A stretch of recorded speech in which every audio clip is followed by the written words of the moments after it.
এসব কি শুনছি, যাতে নিজেকে না বলে পারছি না।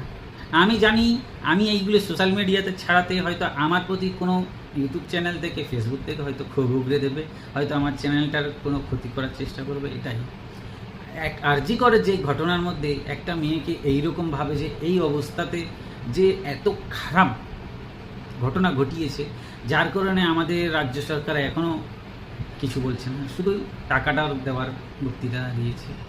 কিন্তু এই ঘটনার কিছুদিন আগে ইউপি উত্তরপ্রদেশের মধ্যে যে ঘটনা ঘটেছে, একটা বাচ্চা মেয়েকে 10 টাকার প্রলোভন দেখিয়ে, বিস্কুট দেখিয়ে বাড়িতে নিয়ে গিয়ে এরকম মানে অনেক কিছু, সেই কারণে যোগী সরকার তার ঘর থেকে, বাড়ি থেকে পুরো একদম পরিষ্কার করে দিয়েছে।